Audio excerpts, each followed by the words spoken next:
네, 11월 10일 기분제 뉴스인 두 번째 코너 특검 캐비넷입니다. 검사 출신 김용남 의원님과 함께 특검 이슈에 한 발 더 깊이 있게 들어가 보는 시간인데요. 오늘 또 다른 명예특검으로는 신용환 대통령 직속 지방위원회 부위원장 모셨습니다. 두 분 안녕하세요. 네, 안녕하세요. 네, 용령 커플이기도 하시네요. 저희가 그렇죠. 과거에 용감한 두 분이라고 많이 모셨는데 네. 오늘도 털어야 될 이슈가 굉장히 많은 것 같습니다. 특검에 앞서가지고 지금 검찰발 이슈가 너무 주말 내내 시끄러워서 두 분이 좀 제대로 정리해 주셨으면 좋겠다라는 생각이 들거든요. 먼저 이 항소 포기를 했다라는 것에 대한 의미가 각각 다르게 해석이 되고 있는데 좀 하나하나씩 짚어주시겠어요? 일단 1심에서 김만배, 유동규 예. 등 5명에 대해서 중형이 선고가 됐죠. 예. 그러니까 검찰 구형량보다 더 나왔어요. 굉장히 이례적이긴 하죠. 1심 선고 형량이.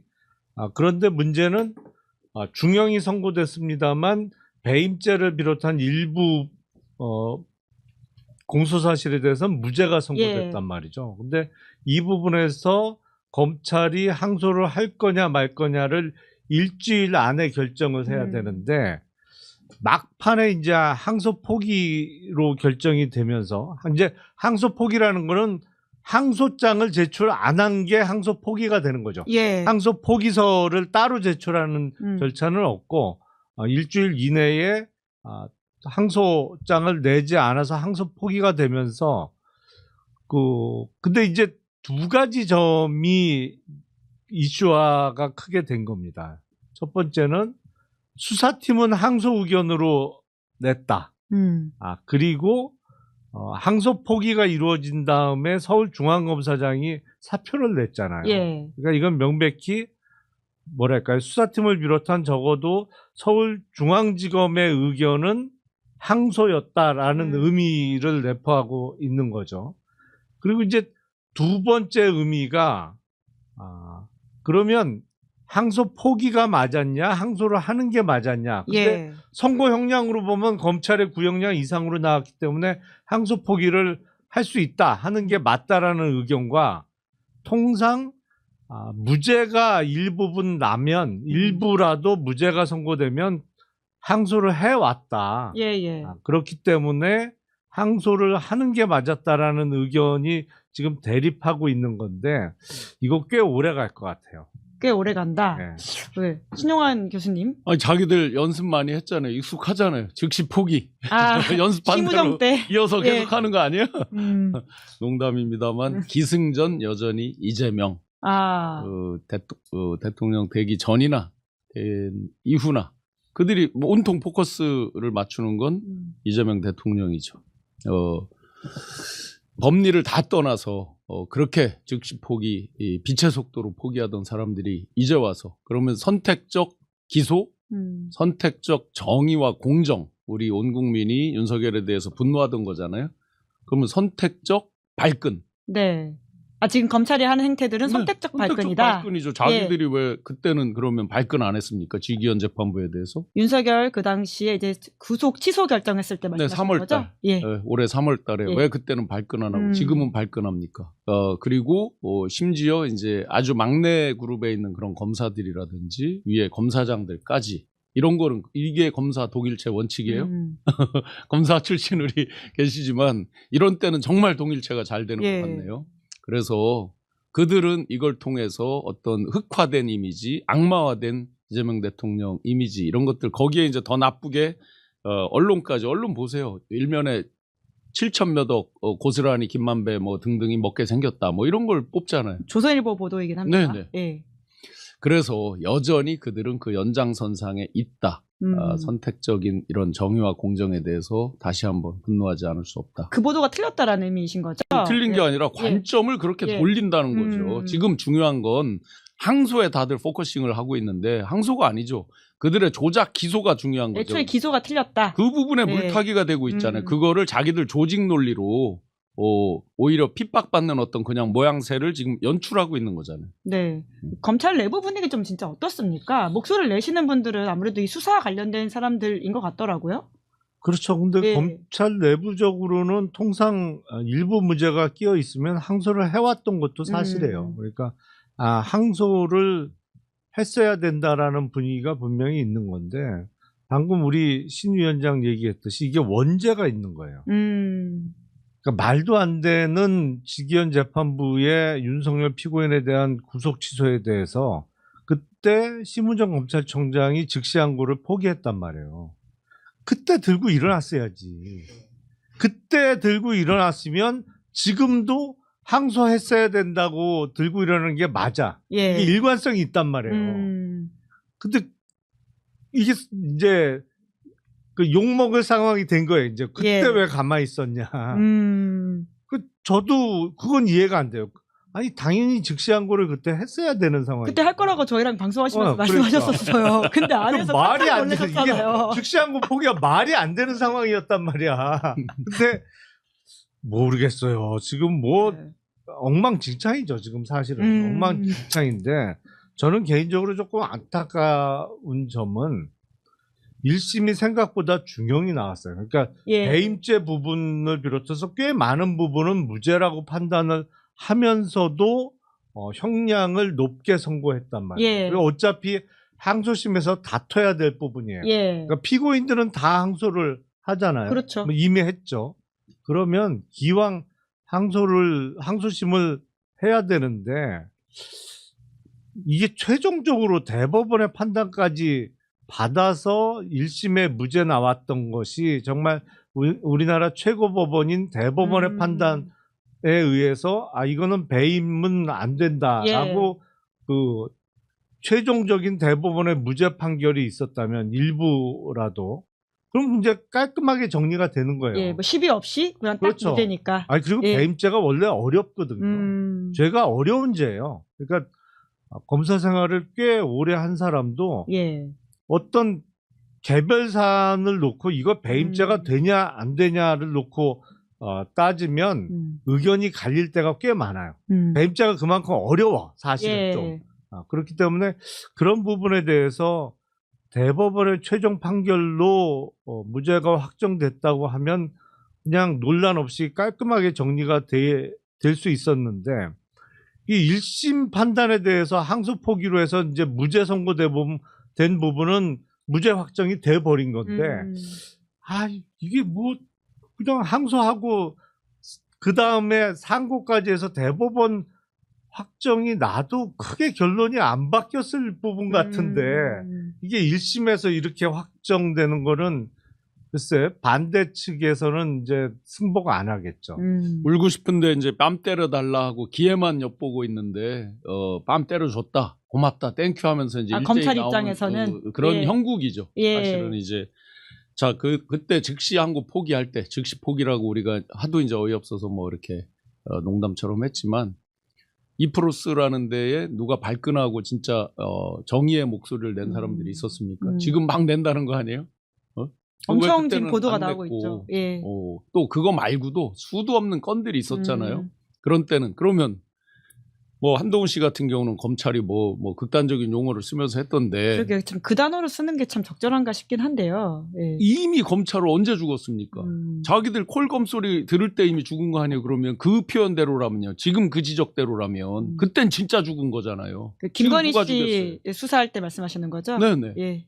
그러면 지금 이 항소 포기와 이 뉴스의 주인공이 누구냔 말이에요. 이게 완전히 본말이 전도되는 건데 그 여러 사람이 등장을 하는 거잖아요, 지금. 그런데 이 항소 포기를 갖고 논란을 하는 거에 주인공이 누굽니까, 지금?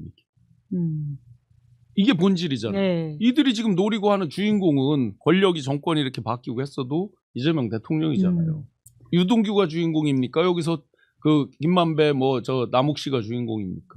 그래서 완전히 이거는 본말이 전도되고 헛다리 짚는다. 어차피 넘어질 거였어요. 그런데 내가 어차피 넘어져 있는데 쟤 때문에 할 수 없이 내가 어쩔 수 없이 넘어졌어라고 핑계를 자꾸 밖으로 돌리고 있는 그런 형국이죠. 그 7천억 추징 관련해가지고 댓글창에 이미 토마토 오네어님이 조선일보가 보도한 금액은 따지자면 매출 총액이고 매출 총액을 도박도 아니고 전부 추징하는 게 말이 되냐 이런 지적을 해주고 계시거든요. 그러니까 지금 이 항소를 포기함으로써 7천억을 포기하게 됐다라고 하는 주장이 틀렸다라는 말씀이신 것 같은데 우리 김용남 의원님이 검사 출신이신데 그 주장은 한번 좀 어떻게 보십니까? 그건 조금 오해가 있을 것 같은데 그 대장동 매출은 결국엔 분양 대금이 매출일 텐데 그 훨씬 더 많죠. 그보다 훨씬 더 예, 많죠. 검찰이 추징하자고 했던 그 금액이 이제 그렇게이고 이제 그중에 일부가 인정이 돼가지고 김만배 같은 경우에 400억 원대 네. 나온 거지 않습니까? 이제 거기에 대한 이야기들을 하고 있는 것 같은데. 그러니까 예. 그 매출 개념은 아니고 예. 그러니까 배임죄와 관련한 범죄 수익금이 예. 그거였던 거죠. 그러니까. 음. 그러니까 검찰이 구형한 검찰이 이렇게 추징을 해달라고 주장했던 범죄 수익이 그 금액이었던 거고. 근데 그게 배임죄가 무죄가 나면서 그 상당 부분은 그냥 무죄가 나면 그 부분은 예. 추징할 수 없으니까 빠졌던 것이고 이번에 항소 포기가 되면서 그냥 확정된 거죠. 그거는. 조선일보 그 이제 금액으로 자극적으로 하면서 음. 관점을 돌리는 이제 그런 부분에 또 분노를 하게 되는 건데요.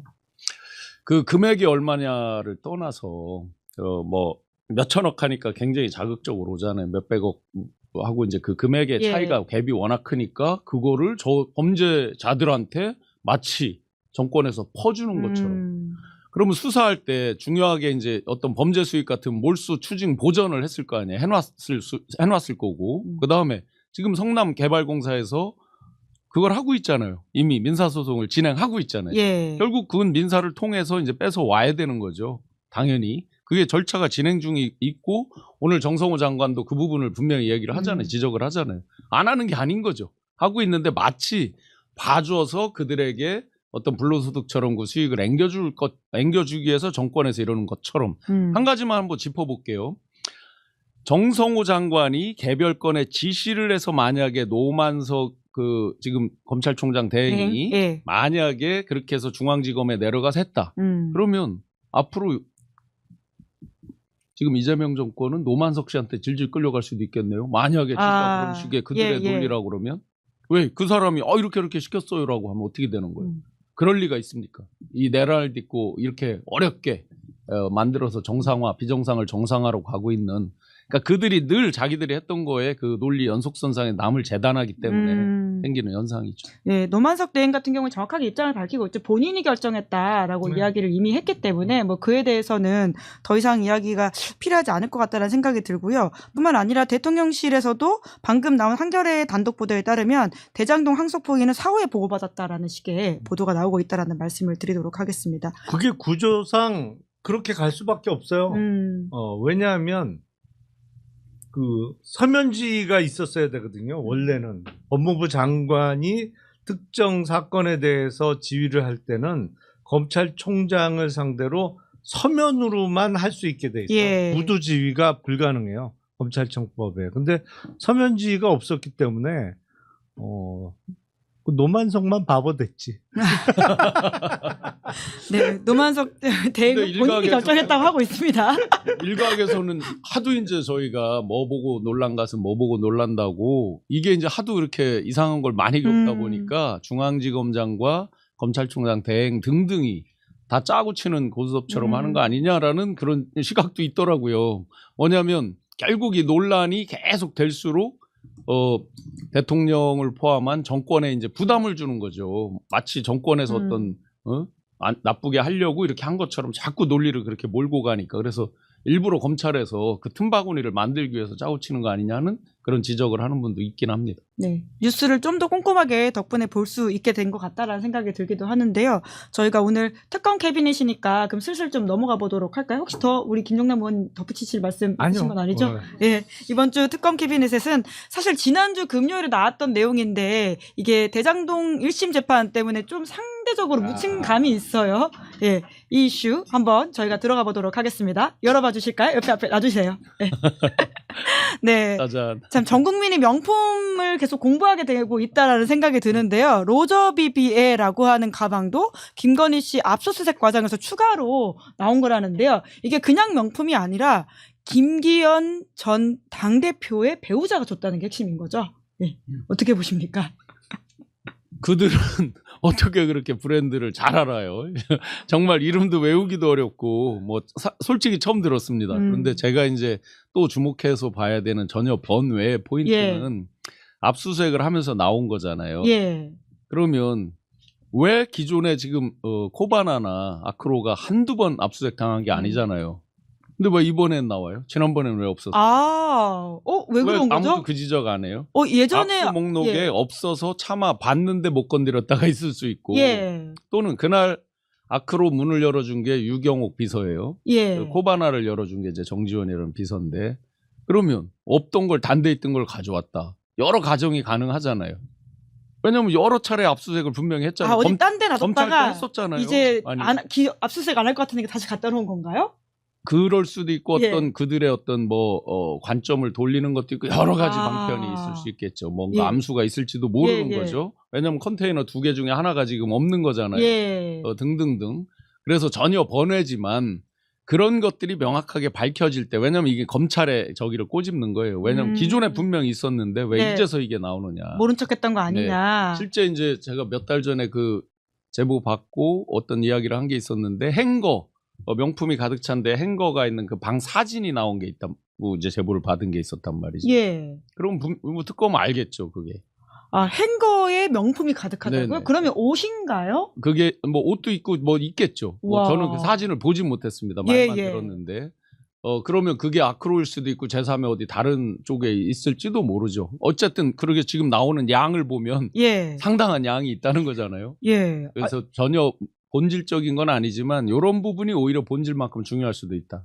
예, 그때 압수수색 안 하고 왜 지금 나왔냐라는 질문에 대해서는 우리 김용남 의원님이 추정하시기엔 어떤 그래서 부분이 모르겠어요. 있습니까? 이거를 이제 그 지금 이 시점에 푸는 건지 아니면 정말 최근에 압수물이 이제 그 물건이 발견된 건지는 알 수 없죠, 사실. 예. 이제 시기를 조절해서 지금 이 시점에 이거를 푸는 가능성도 있거든요. 근데 참 다양하게 받았다는 생각이 들고 정말 이번에 처음 들어본 브랜드가 왜 이렇게 많아요. 로저 비비엔 저도 처음 들었고 뭐가 이렇게 이름이 어려워 외우기가 매번 뭐가 나올 때마다 예. 특히 제일 긴 거 있잖아 막 반클리프 앞에. 그게 예. 제일 잘 까먹어요 자꾸 예. 외워도. 근데 이거 얼마짜리인지 모르겠는데 그러니까 우리가 그 최재형 목사 동영상에서 확인을 했잖아요. 주면 그냥 다 받는다. 누가 주든 뭘 주든 다 받는다. 예. 그러니까 저런 게 한두 개가 아닐 거고 지금 김건희 관련한 수사에서 조금 아쉽게 생각하는 거는 저렇게 주면 받잖아요. 목걸이가 됐던 백이 됐던 구두가 됐던 다 받는단 말이야. 그러면 저렇게 물건으로 명품만 받았을까? 아니 저 명품은 극히 일부일 테고 예. 사실은 뭐니 해도 머니가 최고죠. 아니 우리가 명절 때 부모님한테 선물 드릴 때도 뭐 사드릴까요? 그럼 대답은 뻔해. 귀찮아 하지 마. 예. 그럼 가장 좋은 선물은 뭐예요? 오. 현찰이지. 그러게요. 현찰은 티도 안 나고 네. 사실 뇌물로 주기에는 가장 지금 그리고 샤넬백도 얼마나 사실은 번거로웠어요. 바꾸고 샤넬백을 예. 줘서 받긴 받았는데 내 이 모델보다 내가 마음에 드는 모델은 다른 거야. 그러면 또 유경옥 행정관 보내서 바꾸고 거기서 전화 통화하고 뭐 이런 그 귀찮은 절차를 거쳤잖아요. 예. 근데 그냥 깔끔하게 돈으로 주면 오. 그 돈 갖고 내가 가장 마음에 드는 거 그냥 사면 되는 건데. 그러니까 이 부분이 분명히 더 클 텐데 이게 아직 안 드러나는 게 조금 아쉽죠. 지금 말씀에 이어서 시점도 중요하죠. 예. 이게 3월 8일, 2023년 3월 8일이에요. 그 3일 전에는 저기 가서 윤석열과 함께 가서 명성황후 그 순수에 가서 예. 있었죠. 3월 2일 날은 국립 그 고궁박물관에 가서 3월달 정말 수상고를 바빴네요. 받죠. 예. 그때 이제 여러 아마 머릿속에 구상이 있었을 거예요. 예. 당대표도 우리가 원하는 사람으로 바꾸고 이제 진짜 장기 집권할 수도 있다. 여러 머릿속에 있었겠죠. 그런데 이걸 준 시점을 보면 요 이름 또 까먹었네. 로저 비비에. 예. 저거를 당대표 된 다음에 줬다고 그러잖아요. 그런데 대부분의 이런 뭐 사람들이 뭐를 청탁하고 뭘 할 때는 앞에 준단 말이에요. 그러면 그렇죠. 지금 말씀대로 과연 저것만 있을까? 앞에 뭐가 있을지 모르죠. 그건 알 수가 없죠. 서희건설 때 어떻게 해요? 뭘 주면서 청탁하잖아요. 그랬죠. 앞에 주면서 청탁하잖아요. 그 확실히 부탁할 때 먹히는 건 앞에 아직 안 됐을 때 줘야 먹힐 거 아니에요.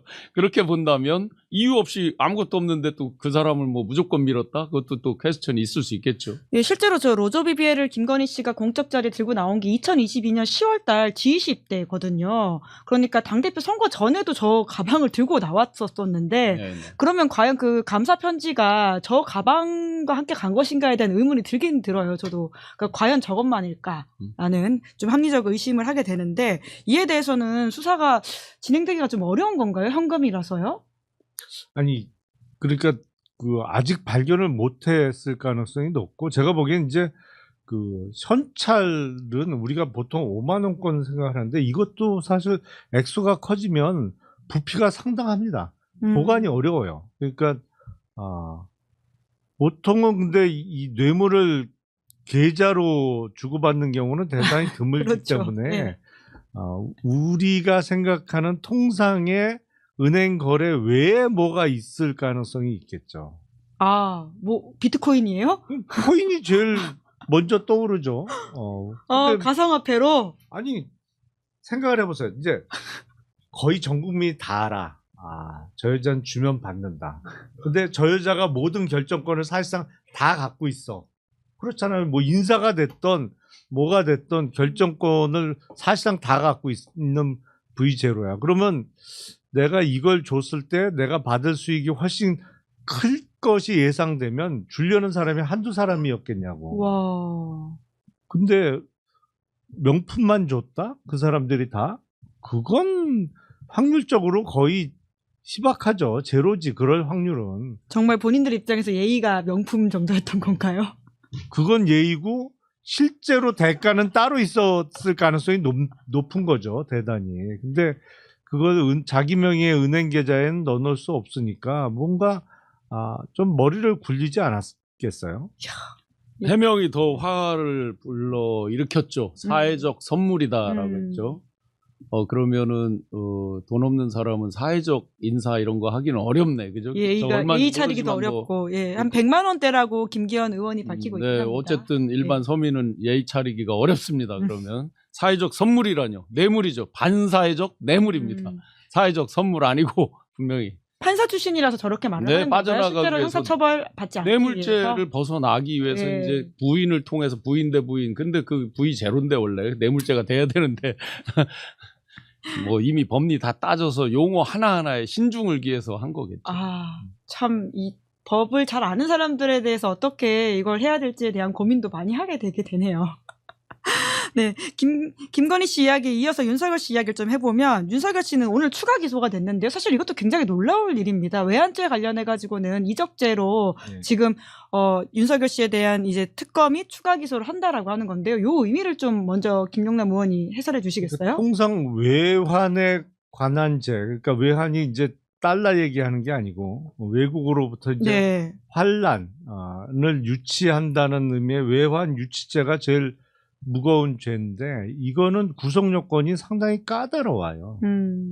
이게 외국과의 통모가 있어야 되거든요. 근데 이게 통모는 모의를 같이 했다는 의미잖아요. 근데 지금 북한에 무인기를 보내고 뭐 이런 부분과 관련해서 북한과의 공모가 있었느냐 거의 입증이 불가능하죠. 그리고 그거는 북한 영공을 침투해서 거기서 뭐 사진이라도 찍어 오는 듯한 뭐 사진기도 떼고 가기는 했습니다만 사실은 어떤 심해적 요인이 있기 때문에 북한과 공모 내지는 통모를 했을 거라고 상상하기 어렵거든요. 그러니까 외환 유치는 구속 요건상 문제가 좀 있었던 것이고 그러다 보니까 일반 이적죄로 기소가 됐어요. 일반 이적죄는 그러니까 대한민국의 군사상 이익을 해하는 거죠.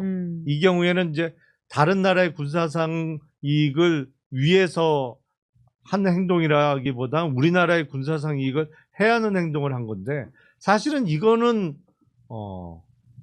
지금까지만 드러난 행위를 봐도 인정이 돼요. 왜냐하면 무인기에 뭐랄까 이게 무인기가 소리가 나면 잘 들키잖아요. 근데 그런 걸 다 뗐단 말이야. 왜? 거기에 이제 삐라 싣고 가서 뿌리라고.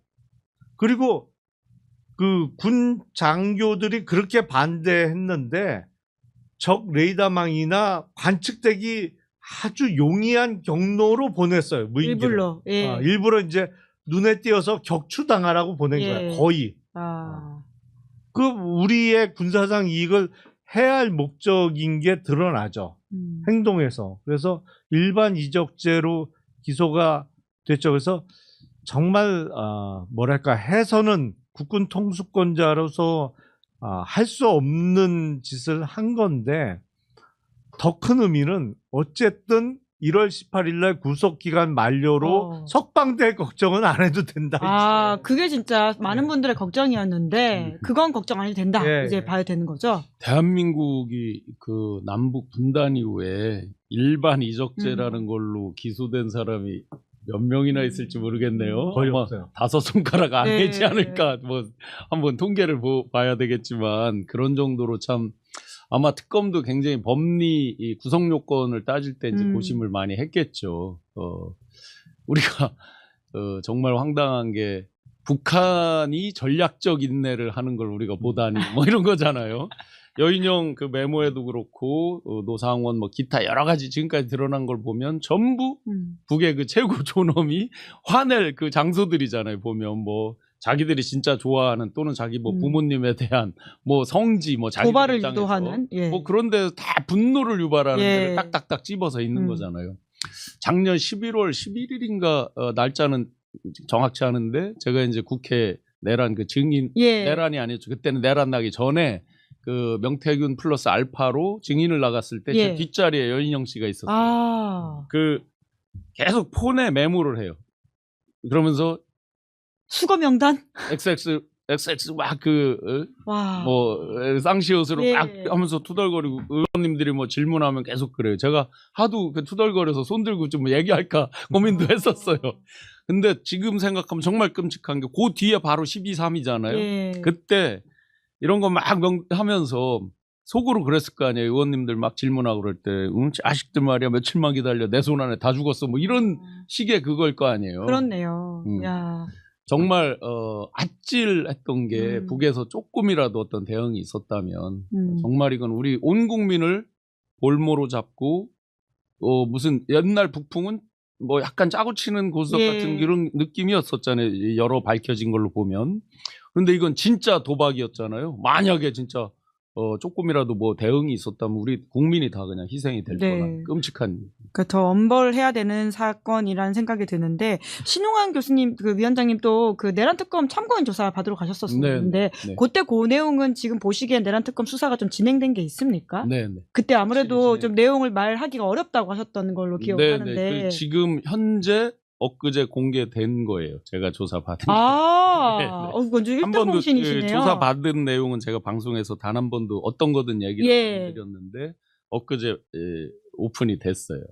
오. 그렇군요. 그래서 진도가 나가고 있다. 다소 느린 느낌이지만 그건 어차피 최종 종착점으로 갈 때 될 중요한 내용들이라서 예.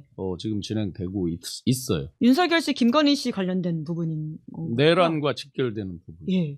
왜냐면 또 오늘 나온 또 추가 보도가 박성재 전 장관 관련해서도 지금 계엄 문건을 검사를 시켜가지고는 심지어 계엄 해제인 12월 4일 날 쓰게 했고 그거를 삼청동 안가회동에서 봤다라고 하는 의혹이 나오고 있지 않습니까? 이 정도 내용이 나오는데 어떻게 좀 첫 번째 구속영장이 기각됐을까라는 생각이 들더라고요. 그건 어떻게 보셨어요?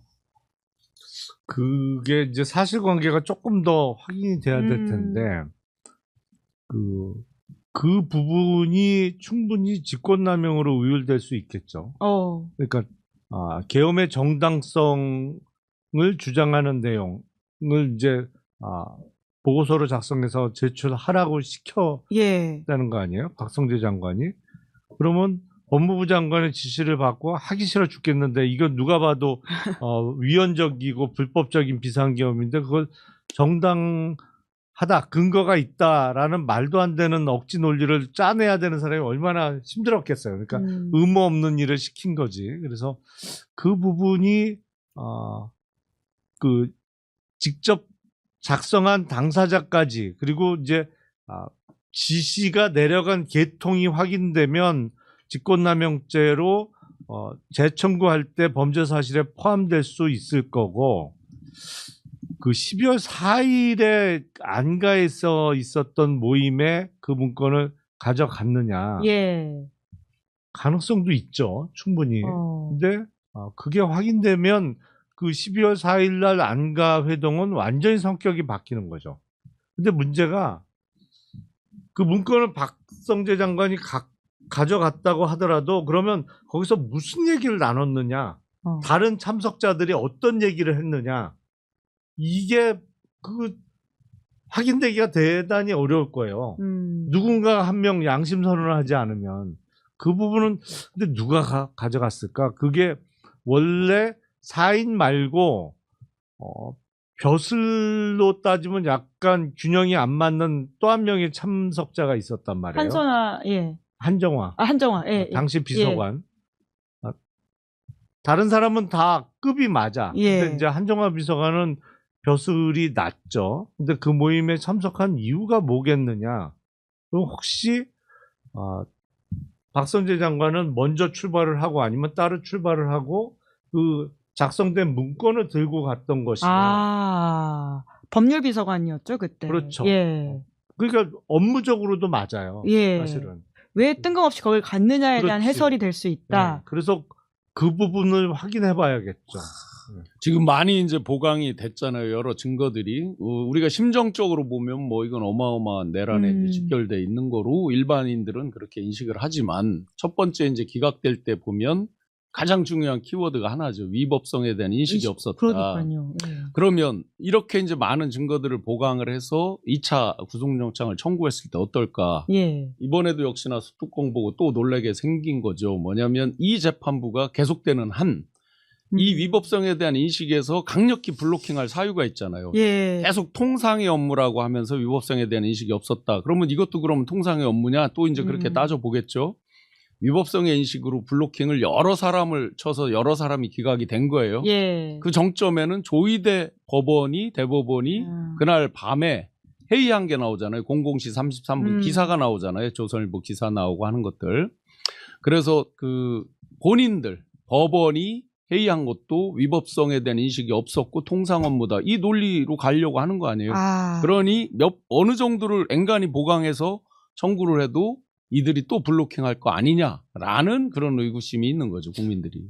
그렇게 따지면 내일 이제 조태용 전 국정원장에 대한 구속영장 실질심사가 있는데 심지어 거기가 지금 박성재 전 장관 1차 구속영장을 기각했던 재판부거든요. 그러면 어렵다 이렇게 봐야 이 사람도 될까요? 또 통상의 업무다라고 국정원의 원래 업무가 그런 거다 또 이렇게 할 거 아니에요? 위법에 대한 인식이 없었고 통상 업무다라는 주장을 할 수도 있다. 네. 원래 영장 재판 결과 예측하기가 제일 힘들어요. 그러니까 최종적인 뭐 1심이라도 예. 유무죄 판단은 어느 정도 예측이 가능한데 영장은 이게 나올지 기각이 될지 뭐 이른바 아직도 원님 재판 성격이 강해서 예측이 참 힘든데 그냥 도주 및 증거인멸의 염려가 없다는 사유로 기각되면 그러려니 해요. 아니, 예. 그것도 뭐 물론 말도 안 되는 분개해야 될 상황이 있습니다만 이거는 위법성의 인식을 문제 삼으면 이게 죄가 안 된다는 취지로 기각을 한 건데. 그렇죠. 사실 본건에 가서. 이건 예. 정말 이해하기 어려워요, 진짜. 진짜 아마 내일 모레 정도의 결과가 나올 텐데 내일 실질심사를 하니까 정말 그게 또 기각이 그러한 사유라면 법원에 대해서 좀 우리가 좀 더 심각하게 생각을 해야 되겠다. 거의 그런 판단이 이어지면 이거 비상계엄이 뭐가 잘못된 거야? 뭐 이런 취지인데 이게 말이 돼요? 12월 3일이 곧 다가오는데 아직도 우리가 이런 이야기를 해야 됩니까? 어젠가 오늘인가 뭐 하도 저도 뉴스를 많이 보고 헷갈리는데 조기용 그 복지부 장관 전 복지부 장관을 아마 불렀죠. 예, 지난주에 한덕수 재판에서. 네, 예. 지난주였나요? 예. 제가 이제 그분하고 일을 같이 했어요. 같은 사무실에서. 예. 근데 그분은 이렇게 막 어떤 잔머리를 해서 거짓말을 하고 이런 성격은 아니에요. 그러니까 본인에 대한 뭐 방어 차원은 제가 그것까지는 모르겠고 일반적인 거에 대해서는 그래도 꽤 정확하게는 얘기할 사람이거든요. 평소 성격으로. 예. 그래서 아마 그런 부분도 그날 국무회의 자리에 있었던 얘기에서 아마 송미령 장관은 지금도 하고 있으니까 예, 예. 꽤 그래도 객관적인 얘기를 할 것 같고 그런 것들을 참작해보면 분명히 이게 위법성에 대한 인식이 맞을 건데 참 답답합니다. 주경 장관은 근데 본인도 피해자란 주장을 하셔가지고 재판장한테 혼났던 아, 그랬습니다. 예, 부분도 있다라는 말씀을 아, 드리면서. 저기도 혼나던데 보니까 예. 박상우 장관인가 그분도. 아, 제가 두 분 헷갈렸네. 죄송합니다. 아, 예, 그분이. 예, 네네. 예.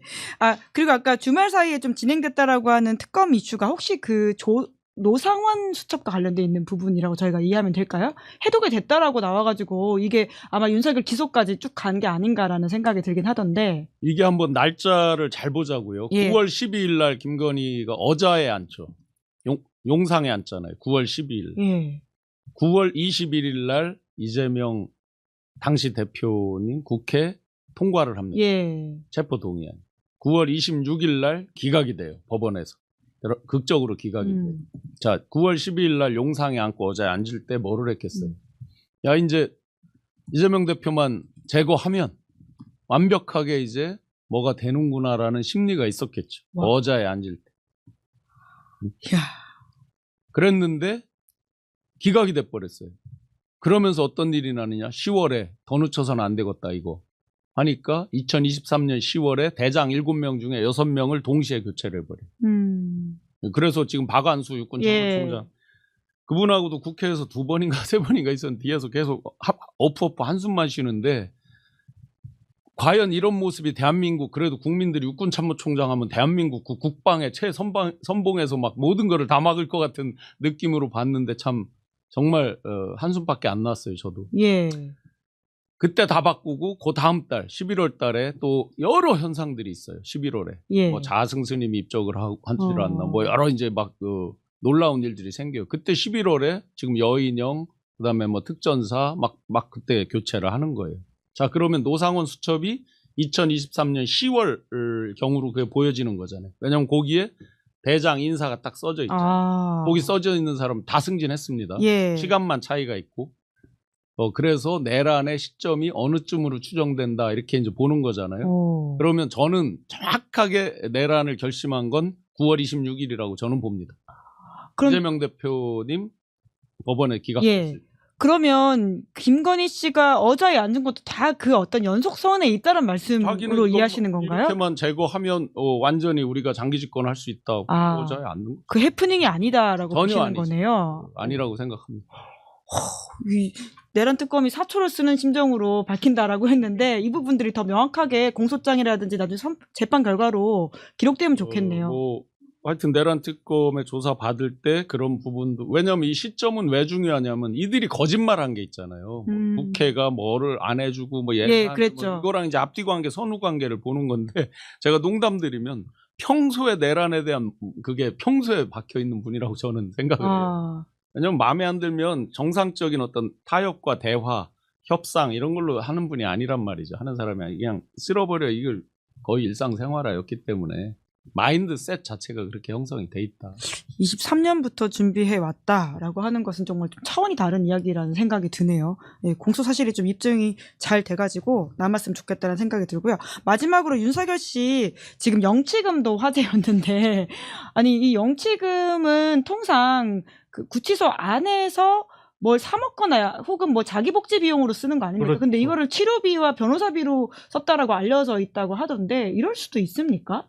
보통 그 이제 수감 시설 안에 있으면 국가에서 밥을 주잖아요. 예. 먹이고 입히고 하는데 근데 이제 거기 보면 조금 반찬 같은 거를 사식이라고 하죠. 이제 조금 더 놓고 먹기 위한 용도로 주로 영치금이 쓰이죠. 그런데 그게 이제 몇만 원, 몇십만 원이란 말이에요. 근데 이 지금 6억 5천을 받았다는 거잖아, 지금. 이거는 단순히 영치금이 아니고 사실은 기부 금품을 모집한 거예요. 그렇잖아요. 기부 금품을 모집한 거지. 신박하죠. 네. 6억 5천이나 되는. 예. 근데 기부 금품을 모집하려면 아무나 언제든지 이렇게 할 수 있는 게 아니에요, 기본적으로. 그게 절차가 있단 말이에요. 법에서 정한. 정치인들은 특히나 그게 제한적이지 않습니까? 아니, 그렇죠. 규제도 뭐, 많이 받고. 아니 정치인은 정치자금법에 문제가 예. 있는 거고 정치인이 아니더라도 기부금품 모집을 이렇게 할 수 없는 거예요. 아, 이 100일 동안 6억 5천이면 정말 많은 예. 금액인데. 아니 그러니까 이게 제가 보기엔 그 지금 일요일마다 광화문에 길 막아놓고 뭐 하는 사람들 있잖아요. 예. 그래서 예배 본다고 하는데 사실은 예배는 교회에서 봐야 되는 건데 매 주말마다 거기 대로를 그냥 막아놓고 자기 집처럼 쓰고 있단 말이에요. 근데 거기서 돈도 걷잖아요. 이것부터 잘못된 거예요. 이것도 제가 보기엔 기부금품 모집에 관한 법률 위반이야 이게. 근데 그 사람들은 그 목사라고 주장하는 사람은 이게 헌금이라고 헌금은 교회에서 걷어야지 왜 길에서 걷어. 근데 영치금도 저는 똑같다고 봐요. 네. 이거는 기부금품의 모집이에요 사실은. 이게 뭔가 꼼수로 생각지도 못했던 방식으로 제도가 작동하고 있어서 개정이 필요하다라는 생각이 예. 들기도 하네요. 아니 지금 있는 법으로도 이게 충분히 제재가 이거는, 됩니까? 제재를 해야 될 것 같은데요. 아마 저 농담드리면 지금 윤 물어보면 오래 있어야 되겠네요. 최고의 재테크를 하고 있는데 코스피 4,200 넘는 시대에 저 자기 연봉에 지금 2.5배가 넘어갔죠. 수익률로 대한민국 압도적 1등이네 현재. 참 정말 답답하고 한심한 얘기죠. 아니 원래 영치금 받으면 네. 그거 갖고 뭐 깻잎, 김 이런 거 사 먹는 거거든요. 예. 6억 5천만 원어치 깻잎하고 김 사 먹으려면 한 몇백 년 살아도 다 못 쓸 것 같은데 그거. 그래서 계속 저 길게 있으면 영치금 많이 받겠네. 네, 밥 투정했던 걸로 기억을 하는데 정작 그런 거 안 하고 다른 데 사용했다라고 하는 것도 예, 여러모로 좀 재밌는 포인트라는 생각이 드는데 많은 감시가 필요한 것 같습니다. 끝내야 될 것 같은데 이번 주에 저희가 좀 3특검 쟁점으로 볼만한 사안을 마무리 말씀으로 해주시면 어떨까라는 생각이 드는데요.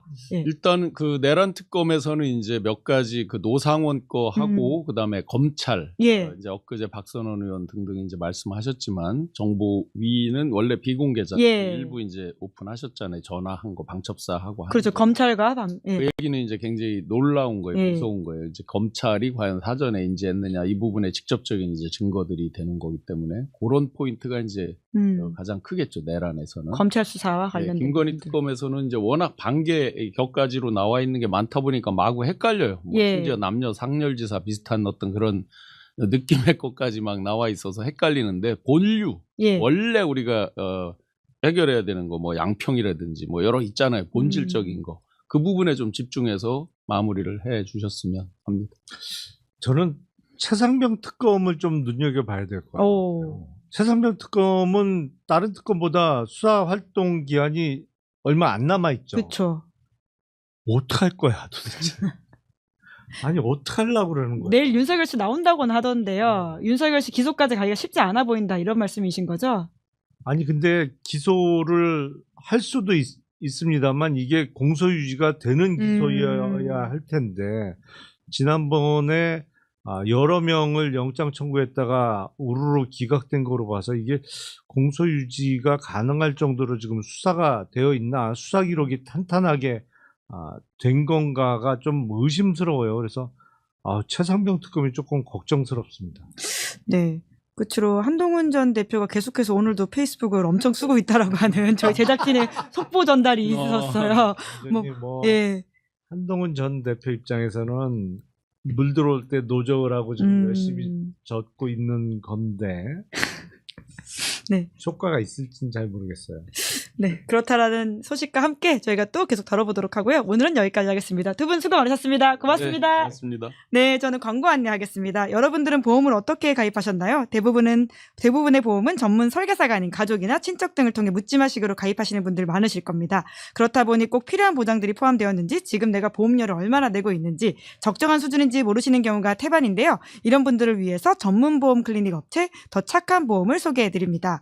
요즘 경기가 안 좋아서 보험료 나가는 게 부담스러우신 분들 많으실 텐데요. 이럴 때 보험료는 줄이고 보장은 유지하는 방법도 있다고 하니까요. 상담 받아보시면 좋을 것 같습니다. 상담 예약은 대표번호 1644-1236, 010-7612-3303으로 연락 주시거나 24시간 언제든지 문자 카톡 남겨주시면 확인 후 연락드리고 있다고 합니다. 자, 오늘은 여기까지고요. 저는 내일 오후 5시에 여의도 박장대소로 돌아오겠습니다. 오늘 방송 재밌게 보셨다면 구독, 좋아요, 알림 설정 부탁드리겠습니다. 고맙습니다. 시사인이 만드는 정치 라이브 김은지의 뉴스인 매주